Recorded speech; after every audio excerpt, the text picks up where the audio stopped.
Yes, thank you, Mr. Chairman.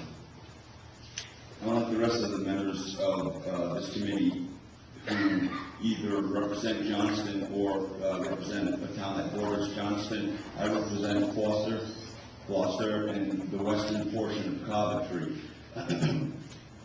My placement on this commission may have been because I am from the Republican Party and had to represent that part of the but it was also, I think, a coincidence, or it was the wisdom of the chairman to put me on, because in 1969 I was born and lived in Johnston, grew up here, and since then, from 69 to about 1991, when I moved out, I lived the landfill. This isn't much more than an odor problem. It's gone far beyond an odor problem. It was an odor problem before I was shaving. Okay, this problem has gotten to the level that we need to not only take the actions that the chairman's recommended, but I believe we need to go even further. There are those who say that this central landfill is a key element to our state's economy.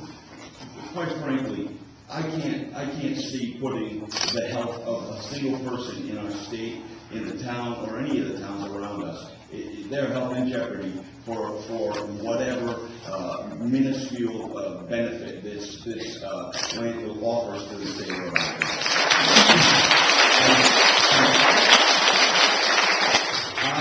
I want to, there's so much I did want to say, and I do also, as Representative indicated, I find it reprehensible that Michael O'Connell's not here.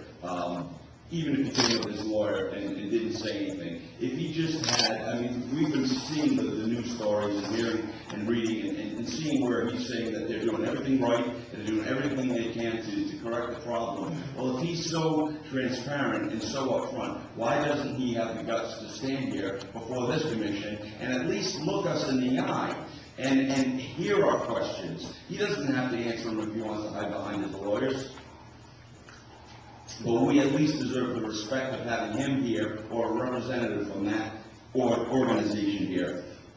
I want to, before I go any further, I just want to touch on one thing.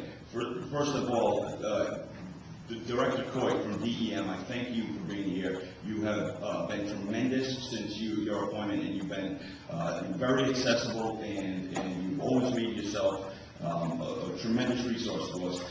As you obviously remember, this week earlier, we did meet, and I spoke with you briefly about this. One of the things that I learned in that meeting was from an individual named Terry Gray, who works with DEM, and we heard the term hydrogen sulfide already tonight. Well, me being a geek, hydrogen sulfide is something I was very curious about, and there's a chart that DOH was very good to hand us here that shows us the levels of good, nuisance, moderate, et cetera, et cetera. But what it doesn't show is what the Center for Disease Control and Prevention shows. And let me tell you a little bit about what that shows. In the low levels, irritation of the eyes, nose, and throat. In the moderate levels, headaches, dizziness, nausea, vomiting, coughing, and breathing difficulty. In the high levels, the severe respiratory tract irritation, eye irritation, acute conjunctivitis, shock, convulsions, coma, death in severe cases. Hydrogen sulfide is, from just a brief search of the CDC's website, one of the nastiest components or chemical components of some of the nastiest things that we've ever encountered in the world, including, and I don't want to sound overly dramatic if I haven't already, but including the actual chemicals used in the genocide of Jews in Germany. And this is all very, very traceable and is documented quite heavily on, like I said, the CDC's website, and I also have some other medical literature here. It's also used in chemical weapons. It's a rodent poison. It's also the toxicity of it is comparable to that of hydrogen cyanide. I mean, this isn't a smell, folks.